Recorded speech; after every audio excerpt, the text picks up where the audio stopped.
Lily's just 17 years old. I think I want to know a little bit like what you see in her and then what she's like off the field. It's so funny. She's like much older than you expect her to be, but then she says one thing and you're like, oh yeah, you're definitely 17. You are 17. Hi, and welcome to Good Vibes FC. I'm Lynn Biyendolo. Lynn, welcome. Where are you? Coming to us from another new place in Seattle? Yeah, another new place, another Airbnb in Seattle. So one day I'll be settled. Shout out to Airbnb. I'm Sam Ewis coming to you from the Women's Game World headquarters in Vermont. Good Vibes FC is presented by our besties at Olipop. We love you so much. Today on the podcast, we are going to be reliving the SheBelieves Cup, the good, the bad, and the Biyendolo. Yes, we lost for the first time under Emma Hayes, but there is still so much to celebrate. Then we're going to look ahead to the Challenge Cup on Friday. We're going to dig into our old inbox for another fun fan question, this time about nicknames. But first, Lynn, let's chat a little bit. A chitty chat. Well, what have you been up to? We both had sister visits. How cute are we? I know, sister time. It's good for the soul. I know. So I went to London for a very quick visit with my sissy. I just felt like I really needed to see her, and I'm trying to really normalize doing these quick bops on over the Atlantic Ocean because I'm going to have a baby in my life soon that I know I'm going to want to see all the time. So I'm just starting to be like, yeah, I'm bopping on over to London town. I know. I'm so excited for you. I saw my sister too and all of her children. I just like when you told me you saw your sister, I was like, this is what you're going to feel. Like you're going to want to see her all the time because you're going to want to see the kids. And so my sister, for people who don't know, she has 5 kids. And like we had so many cuddle puddles, just big giant cuddle fests. And every single one of them was like on top of me somewhere. And it's just like so fun. It's just so fun. Oh my God. I hope mine like loves me that much. Oh, they will. They absolutely will. My sister told me when she was like pregnant and like right when the babies were young that she could have been lying to me, but she told me that babies can't tell the difference if you're like there in person or on FaceTime. So I feel like I FaceTimed her so often. I narrowed my eyes at that, but like I don't want to. I like want to believe it. But I do believe it because when I finally, so like Jordan, for example, I met her when she was like first newly born, and then we went like months without seeing each other. And when I first saw her, she was like, oh my gosh, Auntie Lynn. And same thing with Marley. Like she didn't get to meet him until she was like 2, and she knew exactly who he was and like went up to her and they like already had like a bond right off the bat. It definitely sounds like being an aunt, you can form a bond from afar. Yeah, but now that you're used to bopping over the Atlantic, you're going to be fine. Once a week, right? Back and forth. I've probably said this a million times on this podcast, but like, there is nobody in the world who makes me laugh like Christy. Like, I genuinely just think that sisters, I'm sure siblings, like you just laugh at the same thing and like you just die laughing. I have not belly laughed that way as like she's posted this picture on Instagram. It's this picture of me with frosting all over my face. I forget what we were laughing at, but we were literally like just losing it laughing about, I guess, having like cupcake frosting on our face. Like, I don't know. Yeah, nobody else would find that funny besides your sister. It's like not funny. It's like so dumb. But like, I literally am so obsessed with Christy. It's like crazy. It's crazy that when we were younger, we didn't get along. I know. Me and my sister didn't get along either. I was just going to tell you a story of something that me and my sister died laughing at, but then I was like, nobody else is going to find it funny. So this is going to be like a stupid story. So never mind. But it like goes to the point where it's just like you and your sister you just get it. I don't know. I just think maybe because like you grew up in the same household, you like grew up with the same values. So like, you know exactly like what the other one is like, I don't know, thinking how they were raised, same kind of sense of humor, maybe. I don't really know, but it's so fun. Visiting is so fun. You know what the other thing that I think it is that like you can make like an obscure reference from like any part of your childhood that like who else in the world would know like what I'm referring to right now when I refer to like how she was obsessed with watching that frickin' Cinderella movie, Ella Enchanted, and I hated that movie so much, but like she would be obsessed watching that. If I made a joke about Ella Enchanted, even to you, like my best friend, you'd be like, what? I know. I'd be like, Sam, I don't care. I know. So anyways, I just think like you need to see your sister and you just know, and you got to just go and do it wherever they live. I know. And I'm really excited for like this next chapter of both of your guys' lives where like you get to have a child there. Like sometimes I'll call my sister and I'm like, I don't even want to talk to you. Like put the kids on. Oh my God, right? I wanted to go and like buy the baby clothes, and Yeah. Christy kept being like, you don't have to, you don't have to, like thank you so much. And I was like, it's not for you.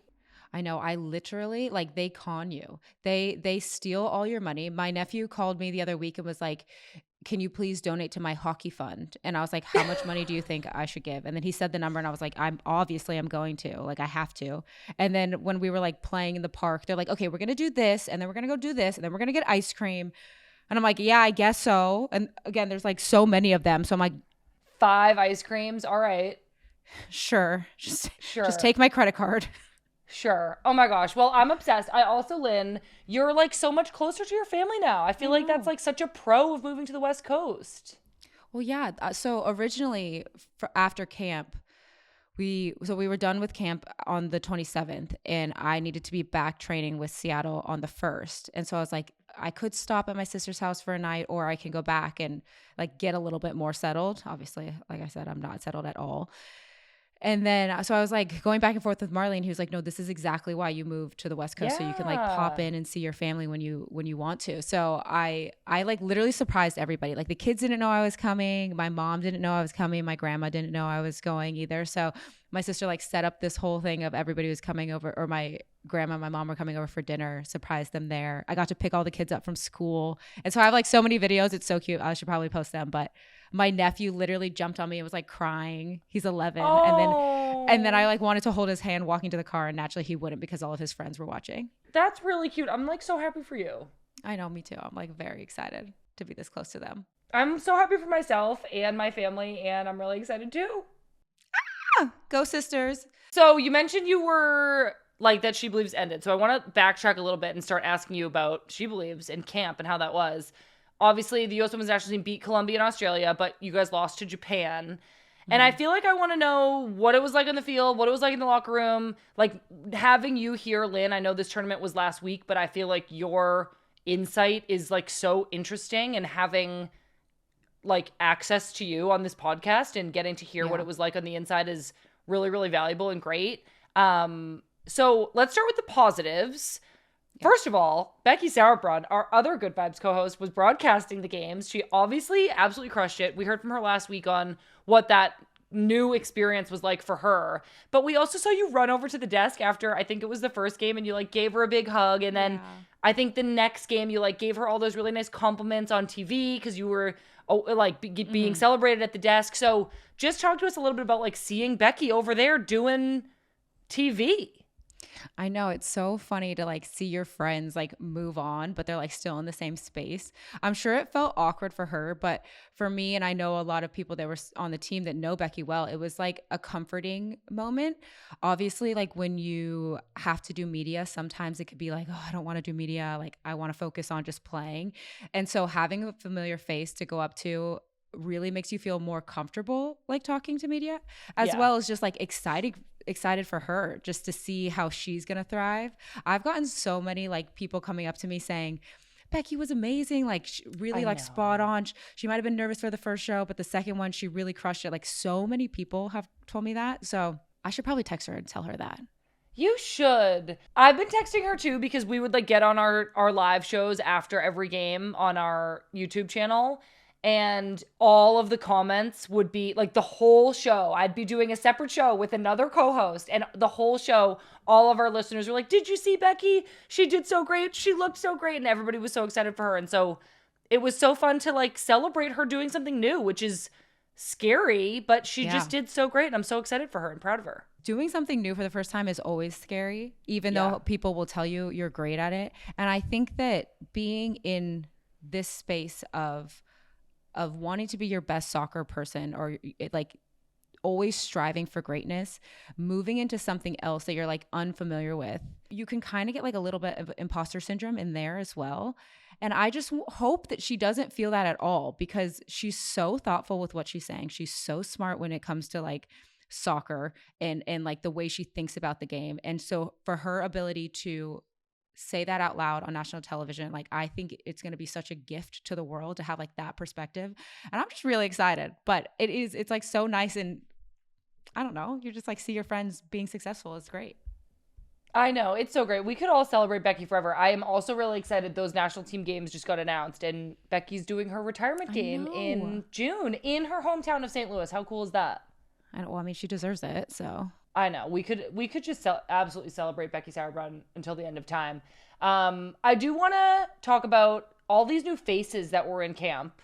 We were missing some regular starters. There was a bunch of like younger, fresh faces, newer players. I want to know what that feels like.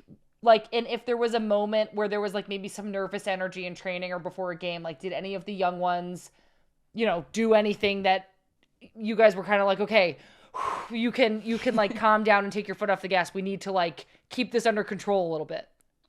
Yeah, we were definitely outnumbered by new. Every time you go into camp, if there's like something that's like an outlier, it usually goes by caps. When we were like doing a charter flight, there was like 12 first class seats, and it was just like so funny. People that were in the first class seats, it went by caps, and there were some people that were in there that had like, I think Jenna was like, I have 19 caps. But she made it into a first class seat. Yes, because she had that many caps. Whereas like for me to make it into something, I had to have like 60 caps. Like I feel like I just broke into like having enough caps to like be considered, get the perks. You have a lot. Yeah, get the perks of it.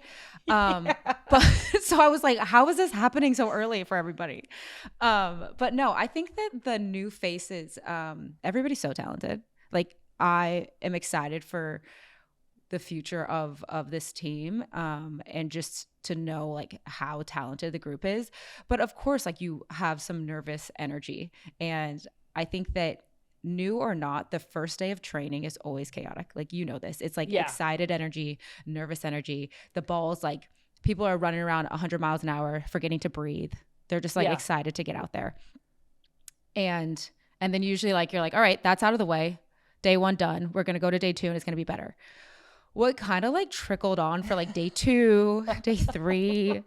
And I remember there was one moment in training where like we're at like a water break and Kat walks over to me and she's like, is it always like this? And I was like, nope, it's definitely not. No. But I just think that everybody, like the intention behind everything was so great. It was just like you could tell everybody was super excited, wanting to show their best, show that they like are understanding what information Emma is giving us. But it just kind of like translated in training as us pinging the balls off each other's shins. It's a lot of nervous energy out there.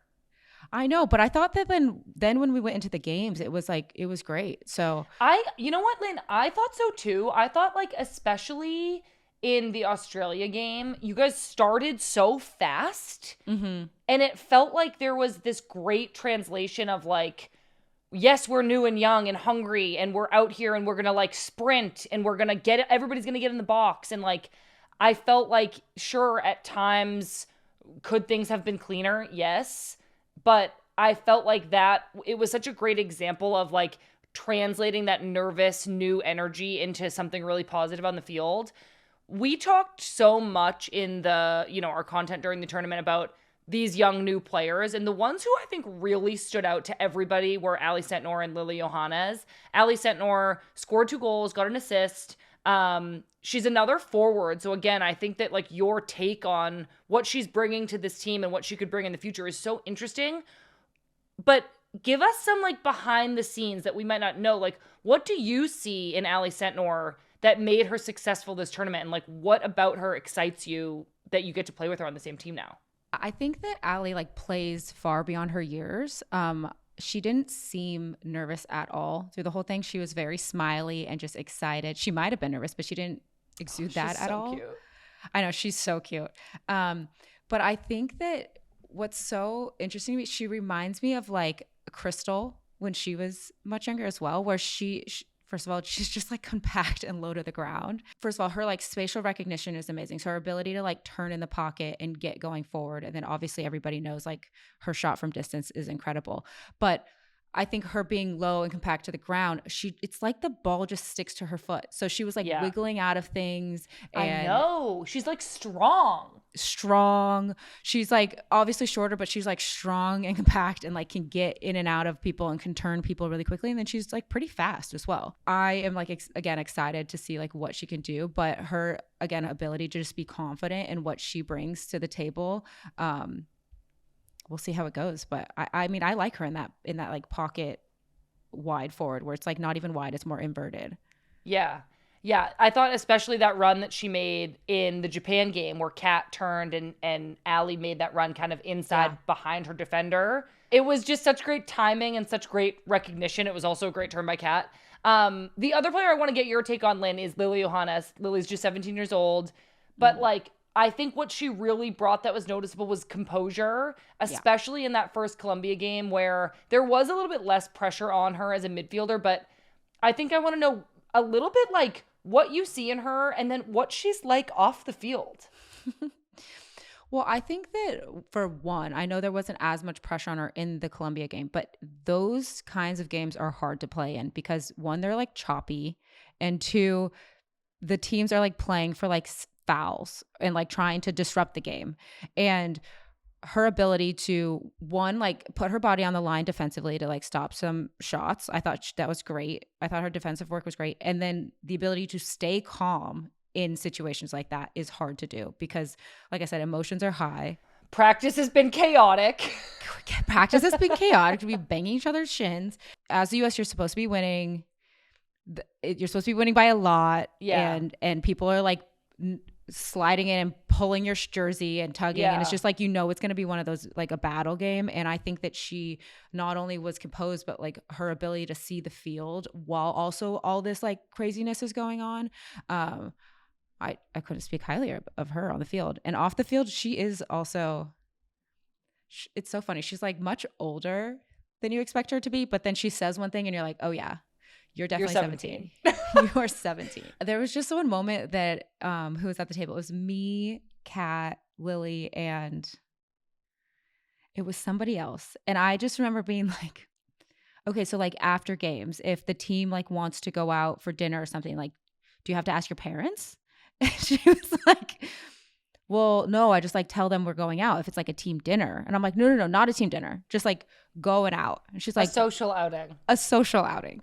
Or I was like, so how do you like get to training every day? And she's like, well, my parents dropped me off. I was like, whoa. And stuff like that where I was like, we are so far away from each other in that aspect that it doesn't like compute in my brain that happens. Yeah, or like in the locker room when she's like not there because she's not old enough until everybody's like dressed and ready to go. I'm always like, Lily, where were you? She was like, Lynn, you know where I was. And I'm like, oh yeah. Oh, because she's not 18. Because she's not 18. The thing I think about with Lily a lot is like, not to be like, well, when I was 17, I was doing this, but I couldn't control my emotions when I was 17. Like, no. I feel like I put so much pressure on myself to be perfect and be good that I would get really emotional in games when I'd make a mistake. And I think it's so impressive that she's playing at a professional level. And even the point you made about like there's pressure on the US team to be winning and be winning by a lot, to make a mistake and be able to like emotionally recover from that under that kind of pressure, and then to be composed enough to be like lofting these perfectly textured passes in behind the back line. I'm like, that kind of emotional maturity, I think, is one of the most impressive elements to like what she's doing.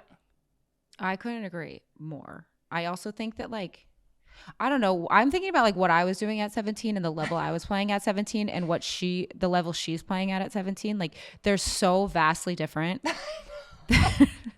That's what I'm saying. Like this younger generation, like the resources that they've had and like the trainings they have, they're gonna like far surpass us, I think. I know this was our gut check last week, Lynn, do we think this next generation is the best ever? Of course they are. Like the amount of resources that they have, of course they're going to be, and of course they already are. That's what we said. I think that we talk about them in like the future, but like they're also doing crazy things now. And it's like way more calm. Like I do think I don't even know how to explain it, but it's like you said, Lily's like, yeah, if I mess up, it's fine. I'll get it back. And maybe she's not internally feeling that, but externally it comes off as that. And same with Allie. That is so cool. I do think Gen Z, man, I say a lot of stuff about them. They scare me. They are incredible. So those first 2 games went pretty well overall. I do think the Japan game was like, I hate to say reality check, but Japan definitely overwhelmed us at times. This was Emma's first loss as head coach of this U.S. Women's National Team. We know how she addressed the media after the game. It was her message was really positive. She said, games like this are all just part of this process. We're growing, we're experimenting, we're growing the player pool. What was Emma and the team's reaction to the loss? Like, what was said behind the scenes? Obviously, we were disappointed to lose. I think anybody's disappointed. One, it's a tournament and nobody wants to lose anyways. We're all very competitive. But through the entire camp, Emma has been saying, like, we have to find a way to grow the player pool. This is a moment to grow the player pool. There's some of you who will be back and will continue to grow. And there's some people who maybe might need to go back down to 23s and continue to grow there and then come back up. So for her and her messaging, it was the same as what she said to the media, as well as we're obviously striving for greatness, but like, we aren't going to be perfect right now. We are not going to do every single thing perfect. It's like, what is the intention behind what you're doing? Are you able to absorb the information that we're giving you? Are you able to apply the information we're giving you? How individually, collectively, blah, blah, blah, blah, blah.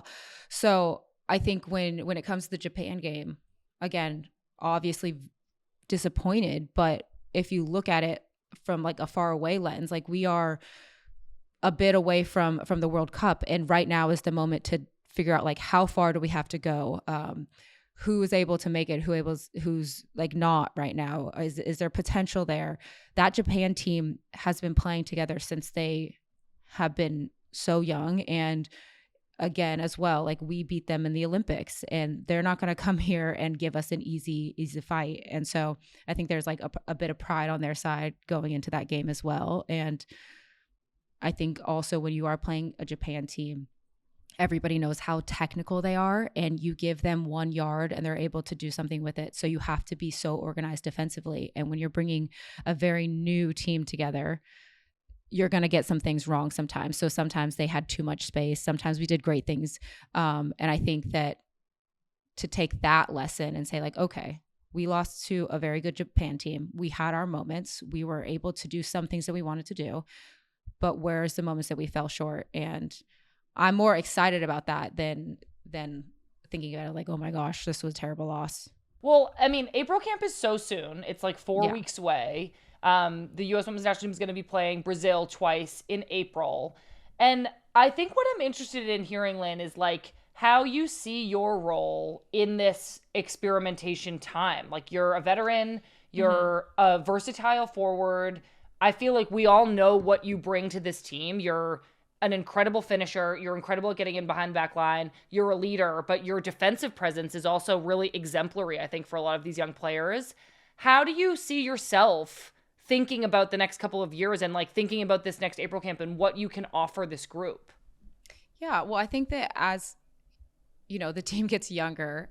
One, I think I can like be a leader and like you said, showing up every day and showing that living into what I am and who I am as a player. I do think that being a finisher is a very important role on the team. And I think that for a very long time and still now everybody's like starters, you want to be a starter. But I think that there's something also very special to being a finisher. And I also think that leaning into what you're good at is important.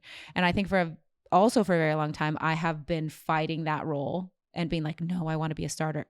And by finisher, you mean like somebody who can come in and close the game out? Correct. Yeah. Somebody who comes off the bench and comes in and that means finish whatever the game needs in that moment. Do we need a goal? Do we need to not concede? Do we need to waste time? All of those things. And I think that for a very long time, I've been like fighting that role. And I think more recently I'm like, no, this is something that I'm like really, really good at. Why not lean into that? And I think that again is a special role within the team. I am 31 now. I will be how old when that comes? 33, 4, yeah, depending on when I turn those years.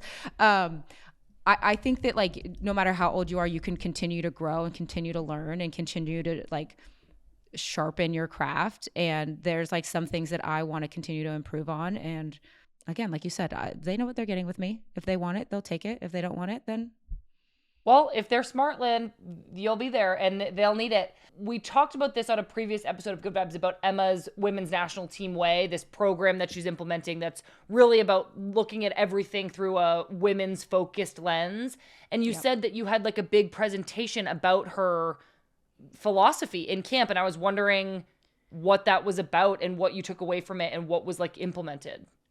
Yeah, I thought that it was just such an interesting conversation that we were having of when we speak of the women's team, we have always compared it to like the men's. And I know with like equal pay, it was like we want to be paid as much as them. And that made sense in that moment. But there are some things that we compare to the men's game that like don't really apply to us or actually like a hindrance to us. Like, and I'm sure you guys have heard this before, but we're not like small men. We are women. We have different hormones. Like our cycles and our periods affect how we play, how we feel, all of these things. So how can we look at soccer on our side through the women's lens and that is through pathways through for youth players, coaches. Like she showed us a presentation of like the percentage of coaches that are women, and then why is there a drop off of girls that play sports within the US at X amount of age? So closing those gaps. So and then it showed like the growth of women's sports and how many women are watching sports and what years have those grown. So then it's like, are we as media companies pushing towards women or are we pushing towards men? Are we, and then it trickled into our team of, we have these things called like morning screenings. And it's basically like you do your hydration, you do your stretching, whatever, strength tests every morning so they can see if there's like a difference from day to day.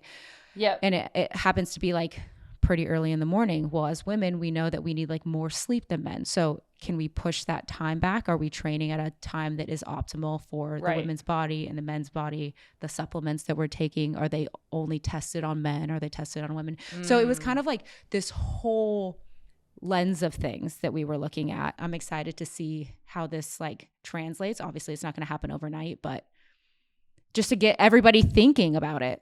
Is there anything that you can think of? Well, I read like an article that came out about Emma talking about this, and there was things in there that were like, what hotel are we going to stay in? Because women like to socially interact in different ways than the men's teams do. And we should think about those communal spaces in a different way. I thought that thinking about it down to that kind of granular detail was really interesting. And then I think a lot of what you're saying, like there are some companies out there who are exploring, well, how can we make cleats designed for a women's body instead of a men's body? Is this like, there's a lot of correlation with like, well, why are women getting injured at different rates? Why are women, even like, so equipment wise, maybe it has to do with field surface. Maybe it has to do with training load. Like everything is based off of studies that were done on men. And so I think what Emma is doing is really taking that and applying it to football and athletics, but it can be applied to like literally everything. No, I know. It was like, so we did like basically like a workshop around it. And it was like Emma asking us like, if you could have your wildest requests and I am your investor, like pitch me your wildest requests. And we obviously like got into groups and did Oh this. my God, fun. And I actually found it really fun, but there was just like, why do we play at some of the venues we play at? Like, of course, they might draw great men's crowds, but do they draw great women's crowds? Why, like, just because we're women doesn't mean we want everything crop topped. Like stuff like on the fashion end. Like there was just like so many things that people put down that were just like fascinated when you like actually sit and think about it. You're like, oh my gosh, yeah, that's crazy. Yeah. So anyways, I think it's like very cool. Again, I'm excited to see how it like translates. We went down a rabbit hole there, but I do think it's fascinating that Emma is doing this. I think it's super important and I'm excited I want to keep hearing from you about it because I think everybody's really fascinated by it, but we obviously don't have like the inside access. And so I think like starting this conversation here is really, really great. We do need to take a quick break, but when we get back, we are going to switch this conversation more to the NWSL and this week's upcoming Challenge Cup between Orlando and the Spirit, so don't go anywhere. Okay, welcome back, everybody. So this NWSL season is kind of officially here, and it all is starting with the Challenge Cup this Friday. So the Challenge Cup is this one-game cup. It's supposed to be the Shield winner versus the championship winner from the previous season, but last year the Orlando Pride won both. So instead, it's just a rematch from last year's final between the Spirit and the Pride. So we're picking up right where we left off pretty much. Lynn, do you view the Spirit and the Pride as a rivalry? I think it could be the beginning of one. But I think that to have a rivalry, you need like more history. They're like starting to build that with like last year's loss to Washington and win. So fingers crossed, because I think we need more rivalries in this league. Well, I know. I was just going to say history like this, the OG NWSL rivalry that you are now a part of between Seattle and Portland. I know. I feel like I've been Portland's rival forever, so I'm excited. I'm just right on board again. I know. Well, that's actually what I wanted to get into. Like, ever since 2016 NWSL semifinal, we were on Western New York. I feel like we have been pit against Portland. We played them in the semifinal in Portland, and I don't know if people here remember. I know it was a long time ago. We were such underdogs, and so beating them was like literally the craziest thing ever. The game was wild. It was 4-3. I know, right? Overtime. Yeah, 4-3 in overtime. Those were like my glory years. That was like the best game of soccer I've ever played in my entire life. I know. It was like so back and forth. Like they scored, we scored, they scored, we scored, we scored, they scored. And then they were so upset with us because we were just like a whole bunch of kids that came in and like ruined the day. We literally did. And we also, I don't know if you remember this, but we like kept scoring off a long throw in. And I think they were just like, guys, like this isn't like cool. Like we're supposed to be the like footballing team of the NWSL. And like you waltz in your mismatched uniforms and keep scoring off a long throw in. Like, what is this? It was literally so wild, but it kind of set the stage for this years long rivalry between us, who we were Western New York, but then in 2017 we became the North Carolina Courage, and the Portland Thorns. So we played them in the NWSL Championship the following year in 2017, and we lost. And then I feel like that loss set us up for another kind of crazy rivalry time and a historic year for the Courage in 2018 where we won the Shield and the championship. That was like our revenge year. And that's kind of how I'm viewing the Spirit this year. I think at the tail end of last year, they seemed a little bit frustrated. Everybody was praising Orlando so much, but the Spirit also had a really good season. I spoke with Croy Bethune and Hal Hirschfeld, and they both mentioned that maybe this could be like a revenge year for the Spirit. Yeah, I mean, anytime you lose at a final, I think you get that like fire under you. Like, I never want to feel that again. So we'll see. I feel like you got to start fast, though. You do have to start fast, and it's all starting fast with the Challenge Cup. I feel like it's like this preseason test of where these teams are at, and like compared to last year, I feel like Orlando is going to have a target on their back and a lot of pressure on them. Whereas the Spirit, I'm so interested in because I think that they have all of these tools and resources, like having Michelle King as your owner, having Jonathan Heraldez as your coach. Like, I feel like the Spirit in general are just being really well set up to succeed. And as long as they ride this wave of like, we want to get revenge, we have all these resources, we have all these great players who are like young and not even close to being in their primes yet, but will grow so much. I feel like I'm kind of like edging on the side of the Spirit now, but like last year I was definitely on Orlando's side. So all right, wishy-washy fan over there. I'm flip-flopping. I think that it's going to be interesting. Like, can Orlando go back-to-back, or can they have the same season they did last year? Especially when we talk about this all the time too, like when a player is hot their rookie year, can they do the same thing in their sophomore year, or has all the teams like figured out how to play them? So that's one. And two, I think that like the Spirit also and their head coach, this is the second year with the same coach, which I think in the past they've been like bebopping with coaches. So is that going to set them up for success as well, of they are a little bit more stable in coaching style? Yeah. So I think that it's going to be interesting. I do, though, have a rivalry question. Oh my God. Going please. back to that. Okay. So obviously back in 2016, 17, 18, 19, we felt like we were rivals with Portland. Did the rest of the NWSL feel that way? And is that stuck? Is it still a rivalry? How do rivalries stick? Well, so I wonder if it still feels like a rivalry to players who weren't a part of those years. Yeah. I think that, one, how they stick is the culture of the team can pass them down. And, like, my hope is that Mary Speck and Kaylee Kurtz are, like, telling their Courage teammates, hey, everybody, we have a rivalry with Portland, and this means a lot to us. But what I will say is I also think it does take buy-in from the outside, and that's why the Portland-Seattle rivalry is so strong and so historic, is because, like, the media buys in, the fans buy in, it's regional. So, like, the fans can travel. And, like, if the rivalry doesn't make it outside the locker room, then it doesn't really, like, I guess, stick as much. All right, we need to hear from everybody. What rivalries do we want to see? What rivalries matter to the fans? I think that's a really interesting question. So comment on the YouTube comments. If that's where you're watching this, send us an email, womensgamemib@menandblazers.com.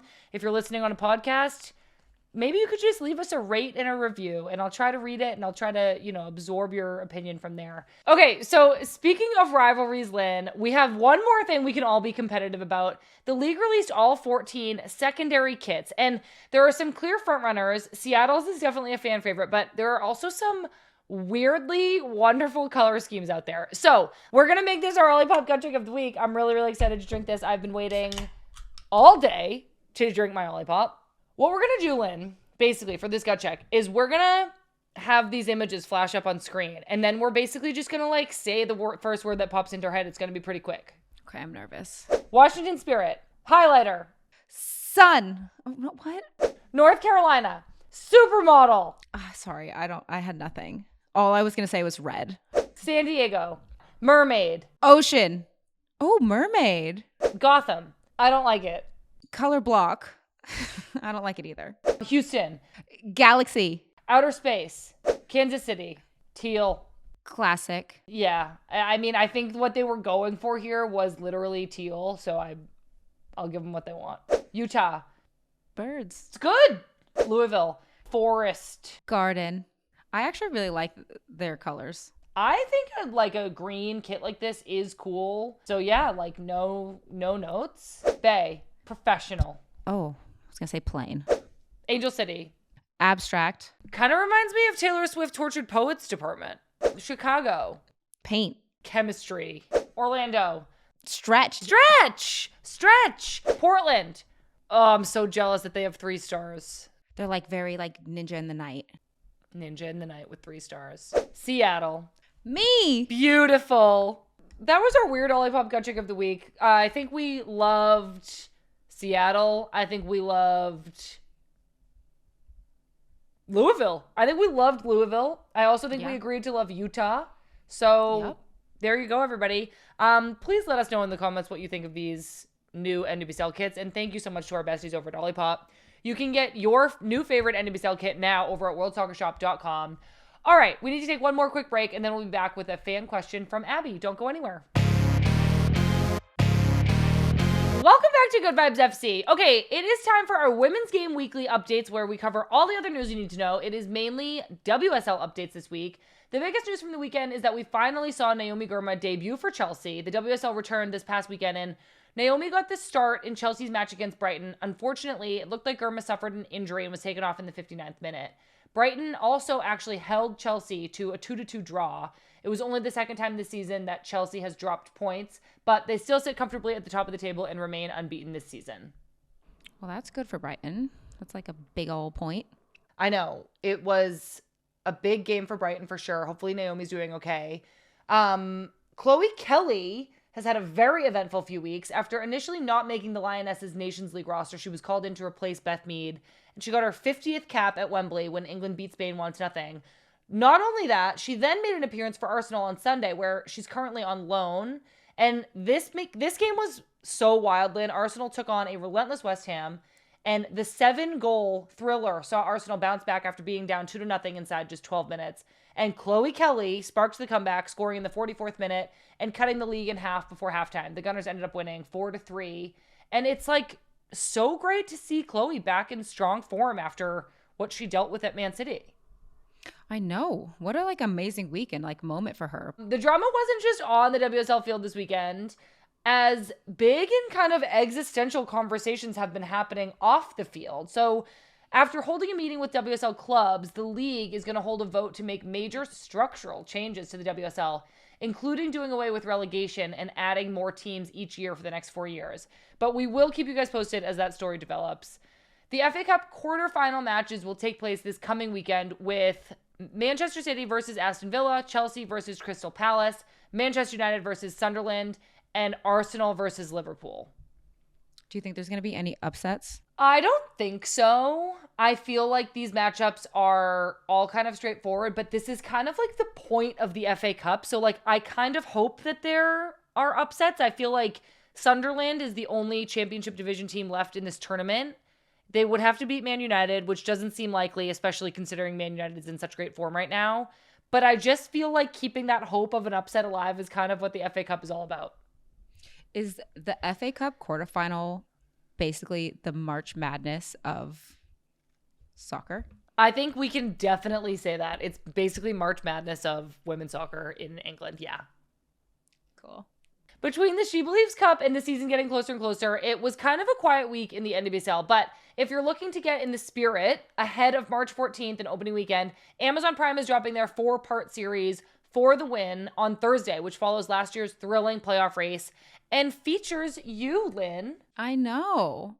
It's going to be really exciting. Obviously, it's the same company that did the Netflix series following us around for the World Cup. And I just feel like they do such a great job of capturing all of the emotion and ins and outs of our sport. So I'm excited to watch on Amazon Prime. Let's go over to the inbox. We got an email from Abby that says, "Dear Sam, Becky, and Lynn, I hurt my knee last Monday playing rec league and got some bad news at the doctor yesterday. But both last week and today, seeing a new episode of Good Vibes in my feed made me smile, and I enjoyed both episodes more than usual. I'm going to be extra looking forward to it every week of my recovery. I admire you all so much, and I'm so grateful for the way you use your platforms. But really, I think I could listen to you all gab about truly anything, and I'd enjoy it." I'm very glad to hear that, Abby, because we are just out here gabbing.